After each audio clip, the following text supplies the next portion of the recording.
Olá pessoal, boa noite.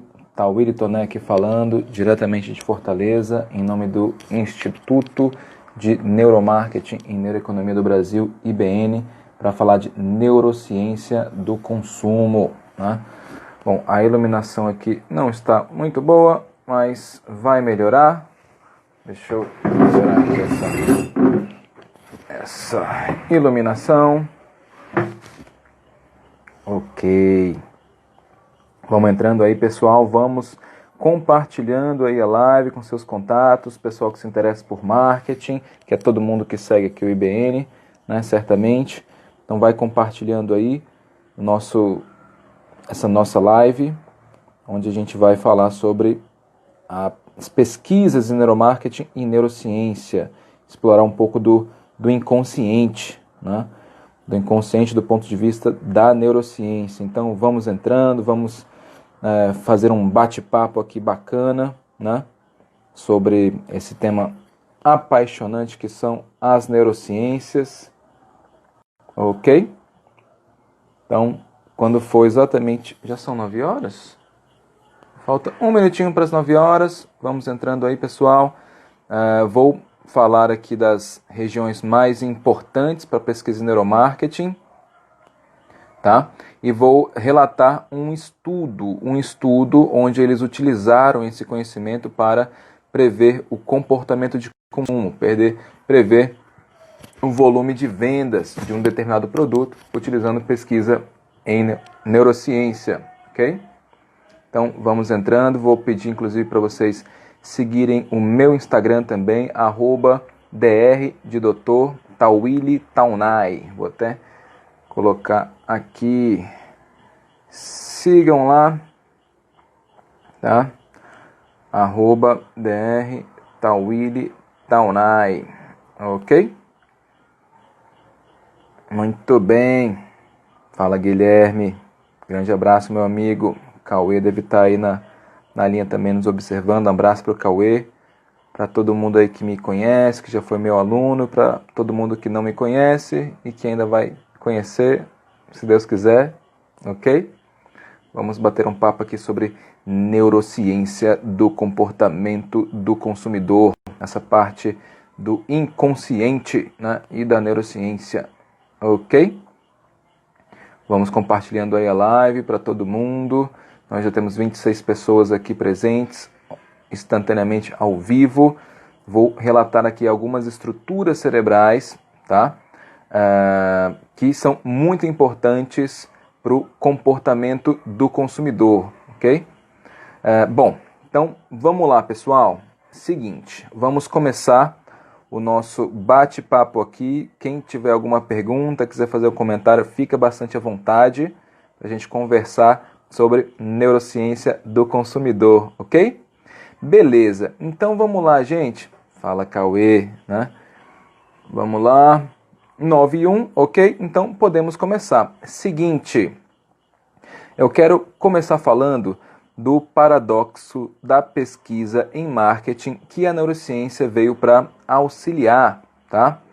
Para que a neurociência... Ó, aqui, ó, Ivonise fez o curso comigo, bacana, né? Não esqueça de me seguir lá, hein? No meu Instagram, @dr de Dr. Tauíli Taunay. Né? Meu nome é um pouco complicado porque escreve Taunay, mas pronuncia Toné. Né? Então, se eu for colocar, não, é Dr. Tauíli Toné. Né? Não tem nenhuma correspondência com a forma como se escreve, né? Enfim. Bom, gente, seguinte, se você vai fazer uma pesquisa de mercado, uma pesquisa de consumidor, e você pergunta para a pessoa se ela compraria produto A ou B, né? Você apresenta, por exemplo, a marca, apresenta o produto, né?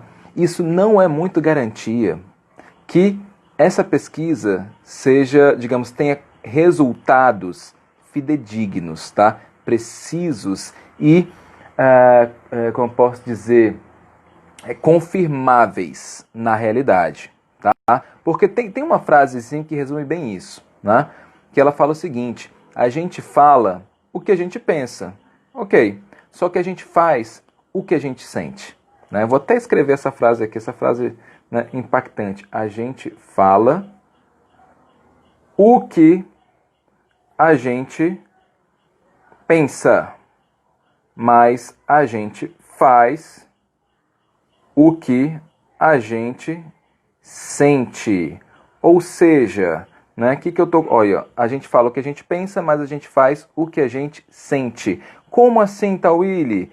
Seguinte, nós temos o nosso córtex cerebral, uma área cerebral que, junto com as outras áreas encefálicas, processa o nosso pensamento, né? Processam as nossas cognições, processa a nossa percepção, nossa atenção, nossa memória, nossa linguagem, tá? Só que assim, existe, para nossa própria proteção, o nosso cérebro ele acaba sucumbindo a alguns instintos, a algumas emoções, tá? E assim, por uma questão de proteção mental, de proteção do nosso funcionamento, né? Da nossa consciência. Então algumas memórias, algumas emoções são colocadas de lado, são suprimidas, né, no processo de vivência do cotidiano, tá? Existem áreas cerebrais que estão rodando, estão processando essas emoções lá no nosso subcórtex, lá internamente no nosso encéfalo, e não permitem um acesso constante e direto do nosso córtex a essas emoções, tá? Então, assim, quando eu vou falar alguma coisa, eu falo aquilo que eu acredito, ok. Só que muitas das vezes eu não consigo acessar aquela emoção que está na base, aquela emoção que está embasando aquela decisão, aquela emoção que está embasando o nosso comportamento, tá? Tanto é que muitas vezes a gente toma decisões que nem sabe por que tomou, né? E às vezes acaba se arrependendo de algumas decisões. Por exemplo, você está de dieta, não quer, né, se alimentar de algo muito calórico, mas acaba sucumbindo àquele comportamento, né? E você depois se arrepende. Poxa, eu podia, né, não devia ter comido aquele brownie de chocolate, com cobertura de chocolate, com recheio de chocolate, com chocolate granulado, aquele brownie molhadinho que você mastiga assim, sente, né, o prazer daquele chocolate gostoso, né? Então você depois se arrepende porque vai pensar nas calorias que você ganhou, você estando de dieta, você fazendo exercício, tá? Então assim, você fez alguma coisa que você não queria, né? Então por que isso acontece? Veja só, o nosso comportamento, ele é regido, digamos assim, vamos colocar dessa maneira, ele é regido pelas nossas emoções, tá? A palavra emoção, ela denota bem isso. Vamos lá, emoção vem do latim, significa ex movere, mover para fora, aquilo que nos coloca em movimento. Se você pegar o termo do inglês, é motion, né? Então, motion, movimento, é aquilo que te coloca em movimento. Então, quando você sente uma emoção, é aquilo que vai incitar o seu comportamento para algum determinado fim. Então, qual é a emoção que você está nesse momento aqui agora, né? O que te leva a permanecer nessa live aqui agora? Porque você está vendo que aqui tem algum conteúdo que vai te ser útil, que vai te ajudar a expandir o seu conhecimento e a melhorar o seu processo de venda na sua empresa, no seu negócio, ou até o seu comportamento no cotidiano também, até para se proteger também de algumas armadilhas aí, né, que o marketing, né, vai nos pescar para nos fazer comprar, né? E aí você permanece aqui na nossa live porque tem medo de perder um conteúdo importante. Aí tem áreas cerebrais associadas à perda, à proteção contra a perda que te mantém aqui. E tem áreas cerebrais associadas à recompensa, ao prazer, que te fazem permanecer aqui por gostar dessa temática da neurociência para entender o nosso comportamento na sua base, tá? Então, assim, emoção é o que nos move, emoção é aquilo que embasa a nossa tomada de decisão, tá? Então, quando eu vou fazer aquela pesquisa de levantamento, aquelas entrevistas com os potenciais consumidores do meu produto, tá? O pessoal está se divertindo aqui com o exemplo que eu trouxe. Quando eu vou fazer uma pesquisa com os consumidores, eu tenho que acessar as emoções desse consumidor, tá? E eu tenho diversas técnicas. Uma técnica assim, bem antiga no sentido assim, da história recente, né? Assim, dessa, digamos, desde que a ciência começou a surgir enfim, é do começo do século passado, tá? Uma técnica do começo do século passado chamada de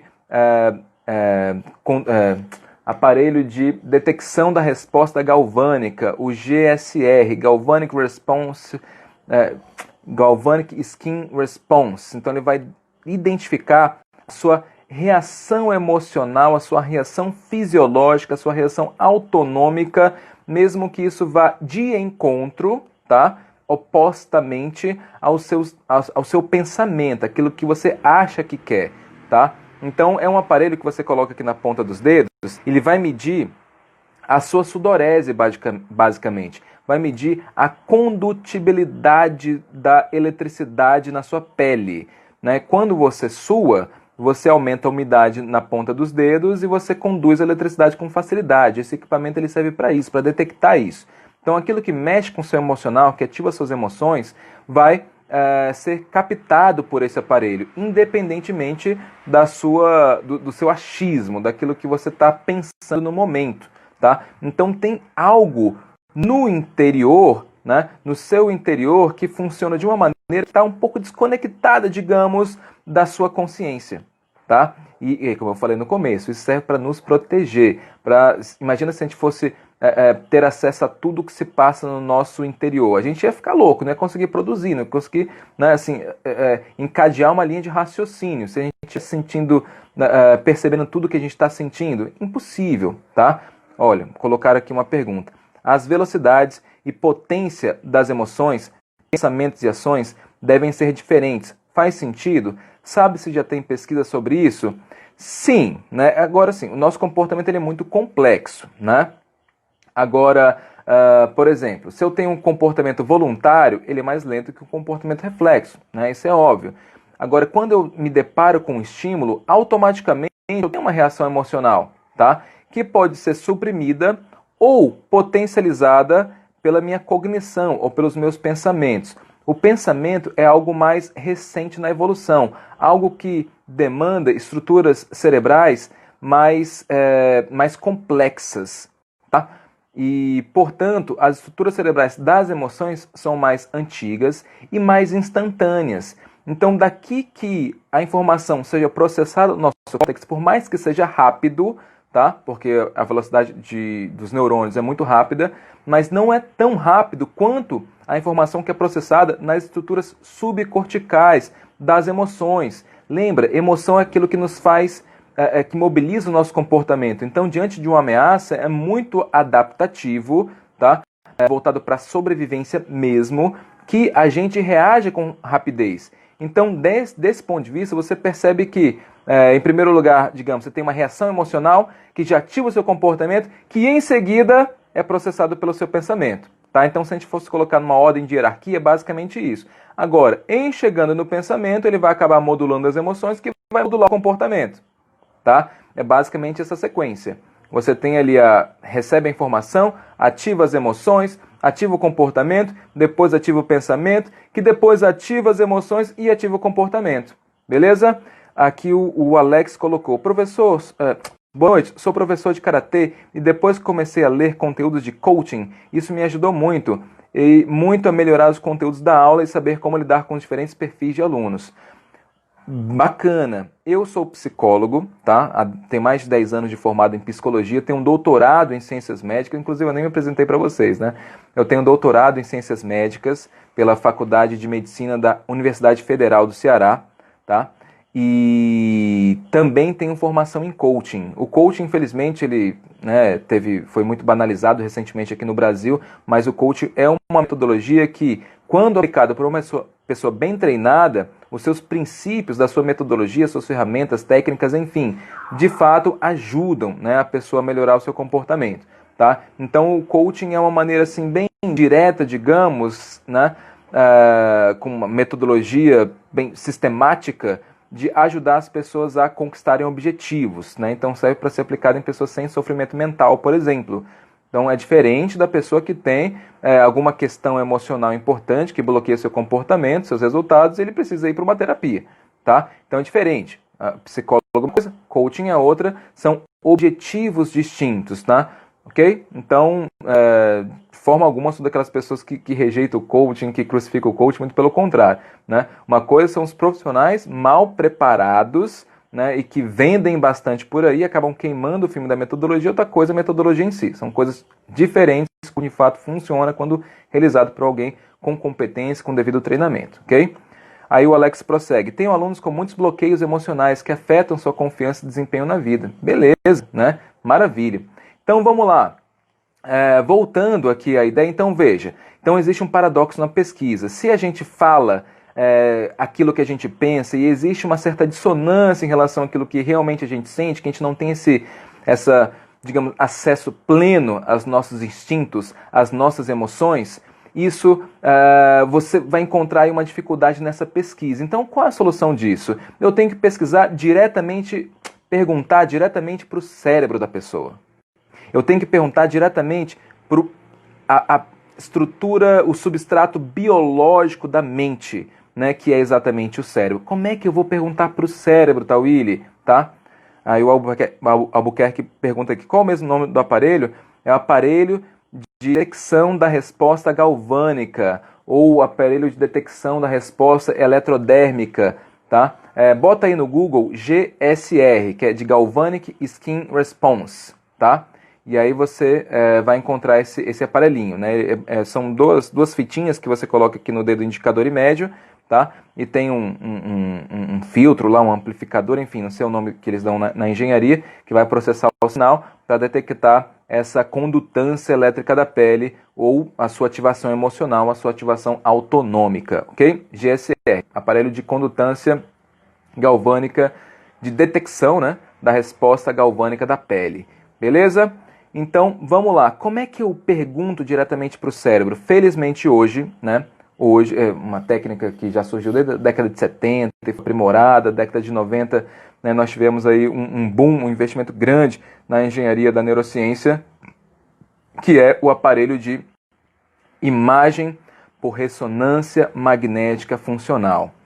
Isso é a física quântica aplicada, né, de maneira prática para a nossa vida, né? Assim, física quântica é um tema que eu já estudei bastante e hoje em dia eu tenho uma compreensão de que muito do que se fala da física quântica por aí não procede, né? São interpretações equivocadas dos experimentos da física quântica, tá? É importante falar isso aqui, ok? Eu já estudei bastante de física quântica, já conversei bastante com físicos, já li muito material sobre isso, já li muito artigo sobre isso, e eu sei hoje que muito do que se fala no campo da autoajuda, até o coaching quântico, né, infelizmente, tá, não procede do meu ponto de vista de tudo aquilo que eu estudei, tá? Eu acho que é importante citar isso aqui. Mas quando você aplica física quântica na realidade de forma prática, você tem tecnologias fantásticas, né? Inclusive, a gente está aqui conversando através de conhecimento derivado da física quântica, né? Esse aparelhinho que ele vai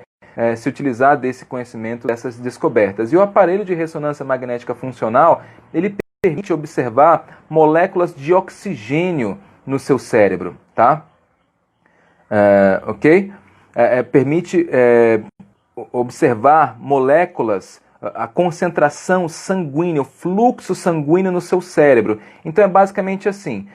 Imagina que tem uma máquina que está fazendo um escaneamento do seu cérebro e está lendo as áreas que tem mais ou menos sangue.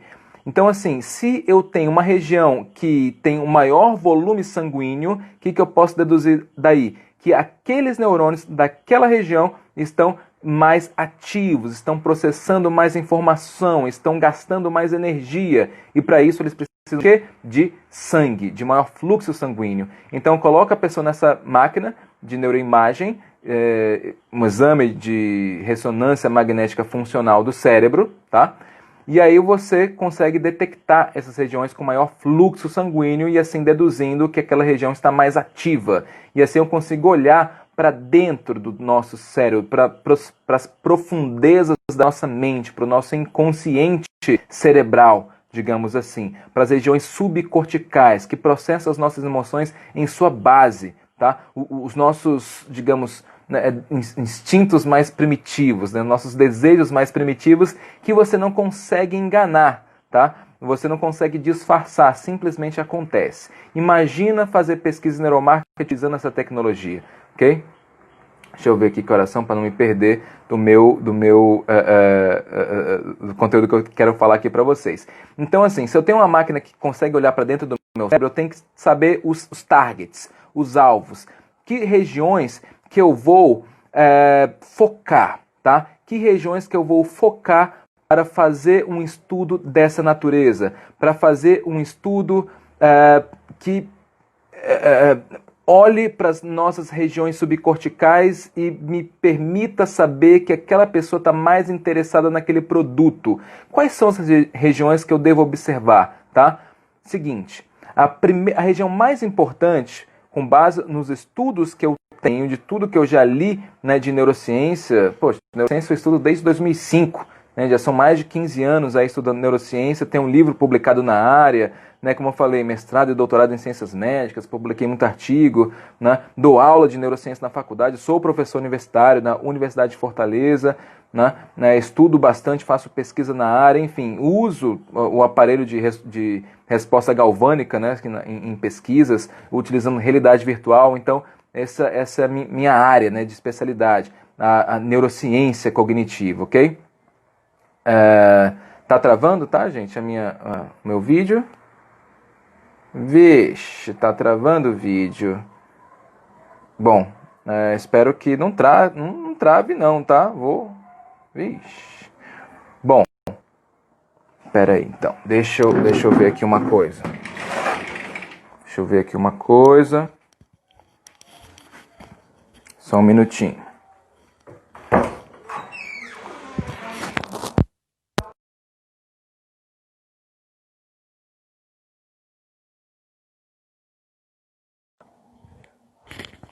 Oi. Vamos torcer aqui para melhorar. Deixa eu tirar aqui o Wi-Fi aqui do computador. Vamos torcer para melhorar aqui agora, tá? Vamos lá. Vamos ver se melhorou, gente. Vamos ver se melhorou.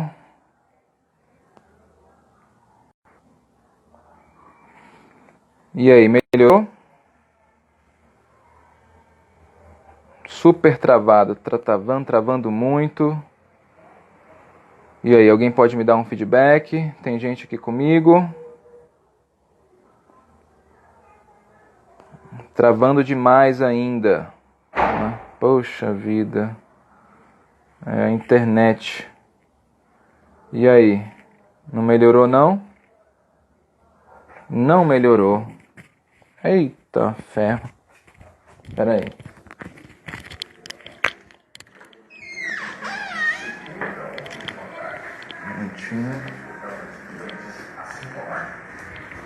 Gente, tira o Wi-Fi de vocês, por gentileza, porque tá travando aqui a internet também na live. Tira o Wi-Fi, desliga o Wi-Fi, por favor. Só quando você termina aqui a live. Tá bom? Vamos lá, gente. Acho que agora vai melhorar.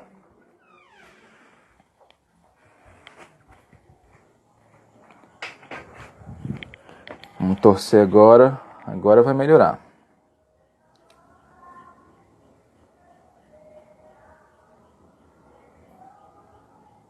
Agora, melhorou agora?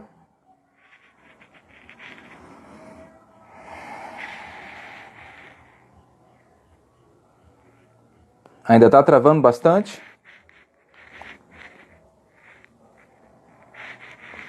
E aí, melhorou? Oh, beleza.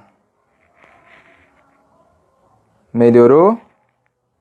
Tá melhor agora a conexão? Então compartilha aí, gente. Chama aí o pessoal. Bom, da Tati continua travando, mas duas pessoas aqui indicaram que melhorou. Vamos ver se mais gente confirma aqui.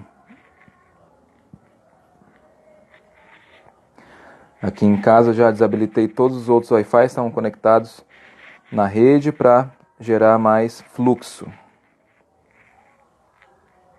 Ah, são os corações, gente. Se ficam mandando coração, aí fica travando. É por isso. Melhorou sim.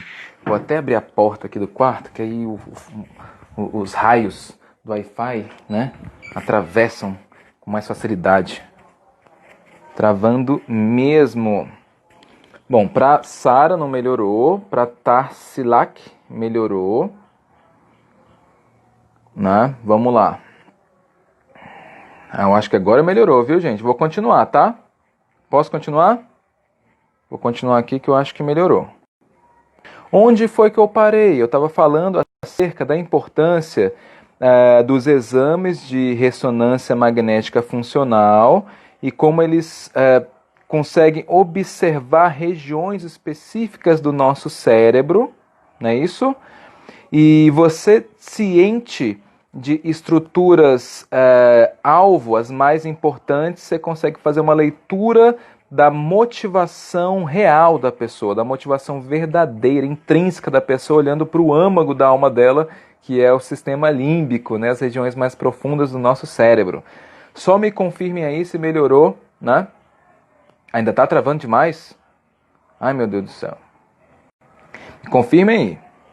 Ainda está travando bastante? Porque aqui eu já desabilitei todos os Wi-Fi conectados. Vídeo e voz. Está travando um pouco ainda, a Nilza falando. É porque eu também fico mexendo, né? Minha mão, que meu celular está na minha mão, aí ele fica mexendo. Não sei se estão confundindo também com a própria... Tá? E aí? Está travando a cada 10 ou 15 segundos. Bom... mas vou continuar, tá? Vou continuar falando aqui, ok? Então vamos lá. Seguinte, eu estava falando do núcleo acumbente. O núcleo acumbente é essa região aqui, ó. Deixa eu ver se eu mostro aqui para vocês. Núcleo acumbente. Muita gente fazendo live no mundo todo. Pois é, ó. Núcleo acumbente, tá? Deu uma melhorada. Oh, beleza. Show de bola, tá? Ó, núcleo acumbente, ele fica nessa região aí, tá vendo? Núcleos accumbens, né? Então é outra maneira de chamar. Inclusive, ele está combinando o português com o latim, né? Que ou se chama de núcleos accumbens ou núcleo acumbente. Enfim, tá? Então ele fica nessa região aí. Perceba que está um pouco mais para a área da frente do cérebro e bem na base do cérebro, né? Ok? Olha aqui, a Larissa colocando que melhorou agora. Oh, beleza, show de bola. Então, vamos em frente, tá? Olha só, essa região aí, onde está apontando, né? Ela fica mais ou menos quase um pouco acima dos olhos, tá? E quase no centro da cabeça, ok? Essa região, quando ela se ativa, ela tem a ver, tá? Quando essa região se ativa, ela gera uma sensação digamos assim, ela impulsiona o seu comportamento, tá? É verdade, tem um delay entre a pergunta e a resposta. Eu lembro que eu faço um comentário, né, assim, faço alguma piada e depois de algum tempo que vocês riem, enfim, tem esse delay, né? Do que eu falo, o que você ouve, o que você responde, aquilo que eu ouço, né? Enfim, vamos em frente. Então essa região aí é o seguinte, ela vai se ativar sempre que você quiser alguma coisa. É a região da motivação intrínseca, digamos assim, tá? É aquela região que se ativa, que libera dopamina e que é a região responsável pela expectativa do prazer, tá? Então, assim, se você quer um produto, quer verdadeiramente um produto, essa região ela vai se ativar quando você visualizar aquele produto, tá? É a região do núcleo acumbente. Então, a região é fundamental nesses exames de analisar o inconsciente do nosso cérebro, né? Você usa a máquina de ressonância magnética funcional e vai mirar essa região aí para saber a concentração de fluxo sanguíneo nessa região, ok? Uma outra região também muito importante é essa região aqui, ó, essa região verdinha, tá vendo? Essa região que nós chamamos de região órbito-frontal, tá? Então ela fica acima das órbitas são os olhos, a região frontal aqui no cérebro, então ela fica logo acima dos olhos, região órbito-frontal. Essa região ela tem a ver com a nossa tomada de decisão, tá? Quando você escolhe fazer algo, ok? Então, a região órbito-frontal muito importante também quando eu estou fazendo algum exame de neuroimagem e quero decifrar qual é a verdadeira motivação do comportamento daquela pessoa, tá? Então, região órbito-frontal, ok? Uma outra região, essa região, ó, aqui eu consigo ver novamente, né? A região órbito-frontal, essa que eu acabei de citar, tá?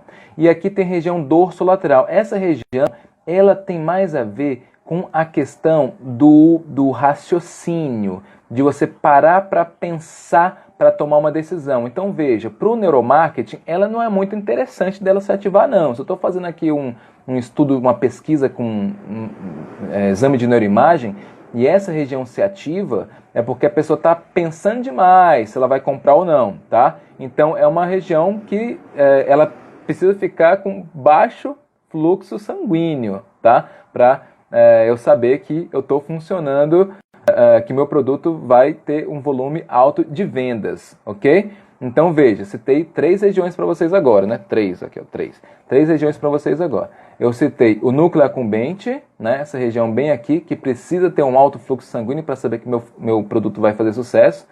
A região do córtex órbito-frontal precisa também ter um fluxo alto sanguíneo para predizer que meu produto vai ter sucesso.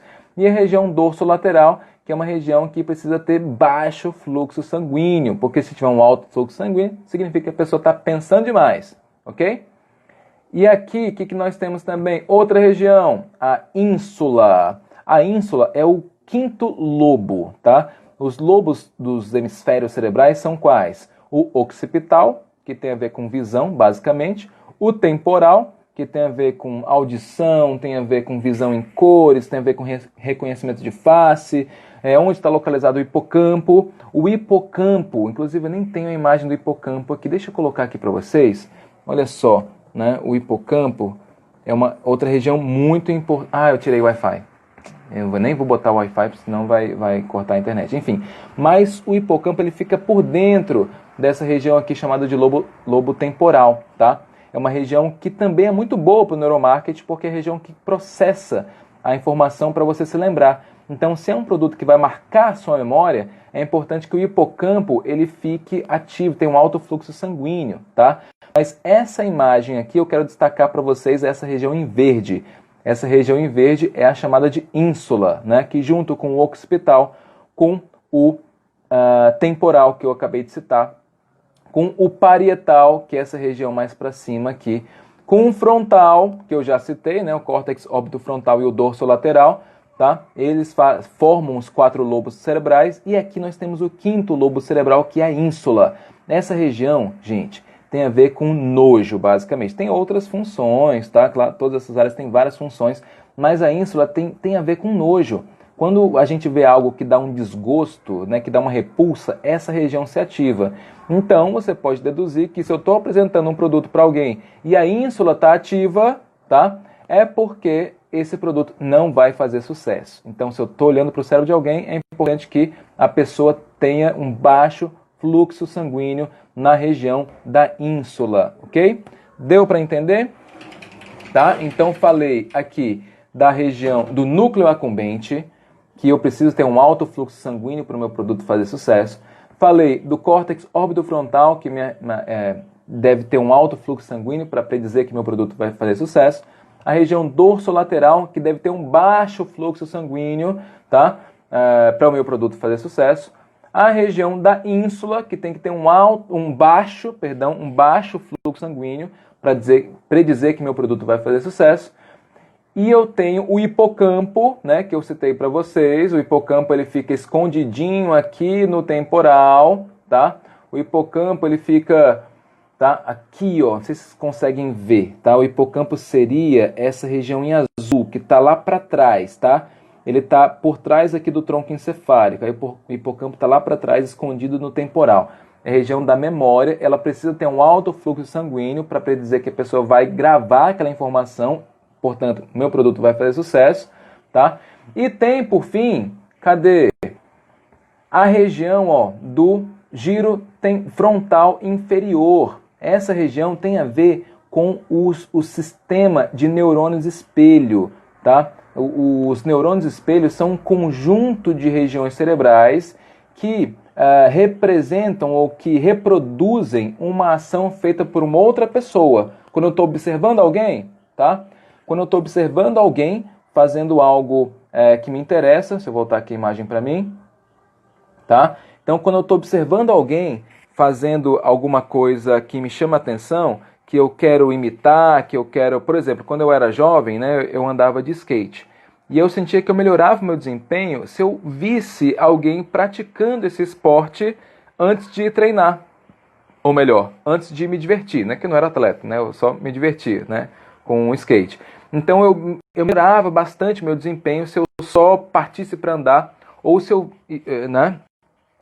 Comparando as duas situações. Se eu partisse para andar direto, eu tinha um desempenho, e meu desempenho melhorava se eu observasse, se eu visse um vídeo de pessoas andando de skate. Porque quando eu vi alguém andando de skate, os meus neurônios do movimento, ele vai reproduzir aquele comportamento. Então ele vai aquecer os meus neurônios, vai aquecer os meus movimentos na sua essência, naquilo que controla os meus músculos, que são os meus neurônios.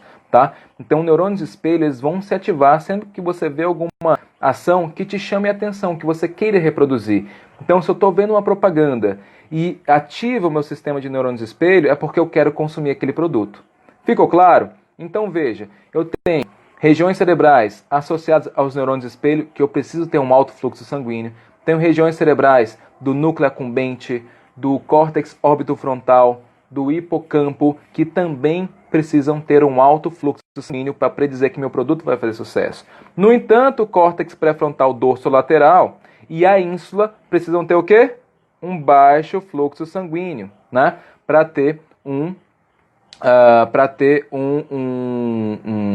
predizer que meu produto vai vender bem, ok? Beleza. Então, o que acontece? Pesquisadores, eu vou mostrar já esse artigo para vocês. Pesquisadores pegaram pessoas para testar isso. E eles elaboraram 6 campanhas, 6 artes para divulgar um chocolate. Um chocolate conhecido na Alemanha, uma marca conhecida na Alemanha. E eles selecionaram a dedo pessoas que já eram fãs dessa marca de chocolate, que já consumiam frequentemente esse produto. Tá? E expuseram a essas pessoas essas 6 imagens e perguntaram a elas qual dessas imagens despertaria a sua vontade de consumir o produto, despertaria a sua fissura por aquele chocolate, sua vontade de comer aquele chocolate. Tá? Ou seja, fizeram aquela entrevista explícita, né? Aquela perguntando para a cognição, para o consciente da pessoa, perguntando aquilo que ela pensa. Lembra que eu falei no começo? Tá? Beleza, essa foi uma etapa da pesquisa. A outra etapa da pesquisa foi colocar as pessoas na máquina de neuroimagem e observar exatamente essas regiões. Olha que cálculo interessante que eles fizeram. Eles colocaram a pessoa na máquina de neuroimagem, mostraram para elas essas mesmas figuras, as 6 artes que eles produziram para fazer a campanha de vendas daquele produto, e observaram como o cérebro dela se comportava. Então, assim, eles fizeram uma formulazinha. Pegaram a ativação do núcleo accumbente, multiplicaram por 2, mais a ativação do córtex orbitofrontal, multiplicaram por 2, mais a ativação do hipocampo, mais a ativação do sistema de neurônios espelho, mais a ativação da amígdala, uma região que eu esqueci de falar. A amígdala, que é uma região cerebral geralmente associada a estresse, ansiedade, mas que nos estudos em neuromarketing foi mostrado que quando elas estavam ativas, elas tendiam a despertar um comportamento de interesse no produto, tá? Nos estudos de neuromarketing, as evidências apontam que quando você vê algo e as suas amígdalas ficam ativadas, você tem a vontade de consumir aquele produto, no caso do estudo que foi feito, votar no candidato político, tá? Que a pessoa observava. Então a amígdala também é uma região que precisa ter um alto fluxo sanguíneo, tá? Para ser considerada, para predizer um alto volume de venda daquele produto, tá? Somaram tudo isso e subtraíram de quê? Subtraíram da ativação cerebral, né, da ativação dos neurônios, do fluxo sanguíneo, da ínsula e do córtex pré-frontal dorsolateral. Lembra que o córtex pré-frontal dorsolateral e a ínsula eram regiões que eram de repulsa, né, de pensar demais, de não querer o produto? Então eles pegavam a ativação dessa região e subtraíam. Então fizeram essa fórmula, tá? núcleo accumbente vezes 2, mais órbito frontal vezes 2, mais amígdala, mais hipocampo, mais as regiões do neurônio de espelho, menos a ativação da ínsula, menos a ativação do córtex pré-frontal dorsolateral, tá? Olha que interessante, fizeram todo esse mosaico aí, todo esse cálculo, tá? E aí, o que eles fizeram? Eles viram que tinha algumas artes que respondiam mais, que tinham maior, digamos, preferência cerebral, tá? Do que outras. E fizeram um ranking dessas imagens. Deixa eu mostrar aqui para vocês, olha só. Deixa eu mostrar aqui, eu estou com o artigo aqui aberto. Ó, eram essas as imagens. Tá vendo? Esse é o chocolate, o duplo, né? Essa pesquisa se deu na Alemanha, um chocolate conhecido lá, nunca fui na Alemanha, não sei, não posso dizer que isso é verdade. Alguém aqui, né, tem uma intimidade com a Alemanha, pode me confirmar se esse produto tem uma boa vendagem por lá, né? Essas são as 6 imagens. E aí perguntaram para a pessoa, como eu falei, né, qual dessas 6 imagens mais ativa, né, a sua vontade de consumir o produto? Aí as pessoas respondiam, né? Depois pegaram essas mesmas imagens, expuseram a pessoa e ficaram monitorando as suas atividades cerebrais, tá? E aí fizeram um ranking que foi distinto do ranking da entrevista explícita. Deixa eu mostrar aqui para vocês. Olha só, tá? Olha que interessante. O que você observa aqui? Olha, a entrevista explícita, olha o ranking que eles fizeram. O que as pessoas disseram que mais teriam vontade de consumir o produto, né? Eles colocaram até uma imagem controle ali, uma escova de dente, e na entrevista explícita as pessoas falaram que dava vontade de consumir o produto. Enfim, né? E no B, né, na coluna do lado direito, você tem um ranking das imagens que mais ativavam as regiões subcorticais. O que vocês percebem? Perceba que é praticamente um inverso do outro. A figura que ficou na liderança ali da entrevista explícita ficou por último na ativação das áreas cerebrais da motivação, né? Tá? Então foi um ranking bem diferente, tá? E depois fizeram um teste de campo, olha só. Colocavam as imagens numa prateleira no supermercado na Alemanha, tá? E expuseram por vários dias, controlando para a data de feriado, para a oferta do produto, para não ter outras variáveis que interfeririam na vendagem do produto, tá? E eles fizeram, portanto, o teste de campo para comparar qual das imagens que venderam mais, né? Olha o resultado, né? O que eles encontraram? Esse aqui foi o resultado, né, das imagens que mais produziram vendas, tá? Então o que a gente pode ver? Que no final das contas, aquelas imagens que mais produziram vendas tinham muito mais a ver com o quê? Com as imagens que foram preferidas pelo nosso inconsciente cerebral. Veja só, deixa eu aumentar aqui, tá? E aí você pode comparar, tá? Olha só. Então, praticamente as mesmas, tá? Houve apenas uma inversão no terceiro e quarto lugar, uma troca do terceiro para o quarto lugar, né, as imagens de preferência cerebral e as imagens que ativavam de fato o comportamento do consumidor, e houve uma inversão também nas imagens que ficaram em quinto e em sexto lugar, comprovando, portanto, que você observar o cérebro da pessoa, tá? Observar as regiões subcorticais, as regiões do inconsciente, né, cerebral, digamos assim, é muito mais eficiente do que você perguntar diretamente para a pessoa. É claro que esse tipo de exame é muito caro, né, assim, demanda assim, muito investimento financeiro, né, tanto é que nesse estudo foram apenas 18 pessoas utilizadas para observar as imagens cerebrais, tá? No comportamento de vendas foram praticamente 60 mil vendas, né, então um volume muito maior ali para testar a questão das vendas, mas esse produto, tá?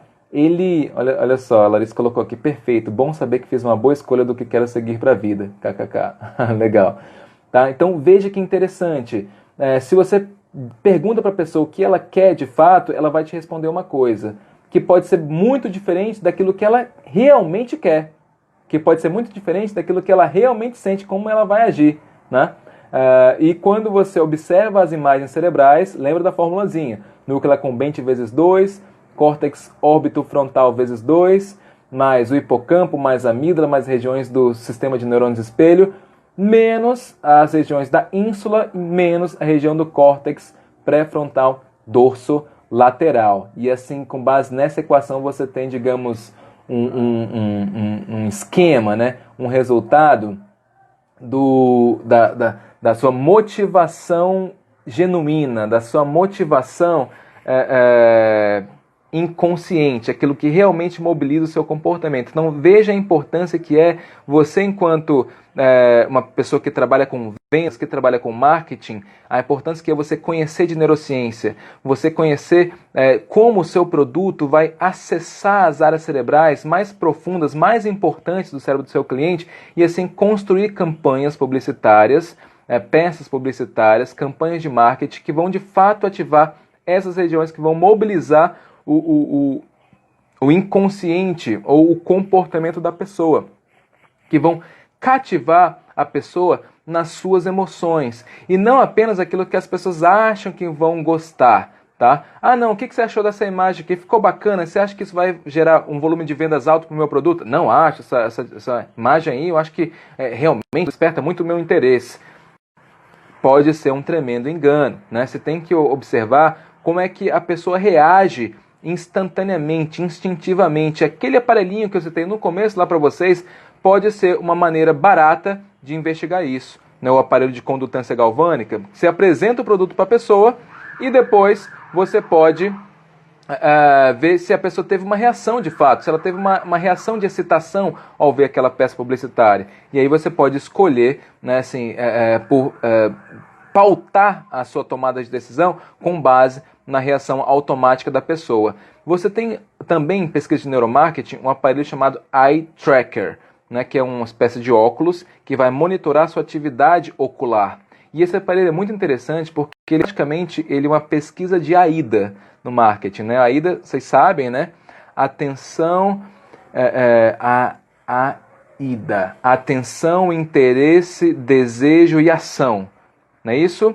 Então esse aparelhinho, ele vai detectar isso, porque ele é um aparelho que vai tanto captar para onde seu olho está olhando, isso vai depender da tecnologia, do modelo, né, do seu aparelho de eye tracker, né? Tem uns que tem mais recursos, outros que tem menos recursos. Então, esse aparelho vai monitorar, tá, a atividade para onde seu olho está olhando, a dilatação da sua pupila e também o tempo que você fica focado em uma só imagem. Então, assim, o que desperta a sua atenção? Para onde você olha? O que desperta o seu interesse? Quanto tempo você fica fixado ali naquele produto, naquela peça publicitária, naquela região da arte que você produziu, tá? E quanto de, digamos, dilatação da pupila aquela imagem é capaz de despertar, que é a questão do interesse, que é a ativação do sistema nervoso autônomo simpático, que tem a ver com excitação, tá? Então o aparelhinho de eye tracker, ele consegue detectar isso, tá? Medir a sua atenção, para onde seu olhar se direciona, o seu interesse, quanto tempo seu olhar se fixa naquela região, e o seu desejo, né, que tem a ver com a dilatação da pupila. Então você está olhando, digamos, para o âmago, para a essência da pessoa, para as suas emoções internamente, tá? Esse é o tema que eu queria trazer aqui para vocês. Nosso horário aqui já está acabando, tá? Eu vou encerrar a live por aqui, mas antes, quem está conosco nesse momento aqui acompanhando, gostaria de saber se tem alguma pergunta, quer fazer algum comentário em relação a tudo que foi dito.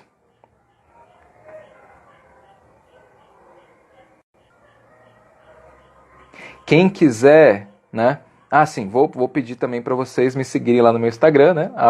@dr de Dr. Tawili Taunay.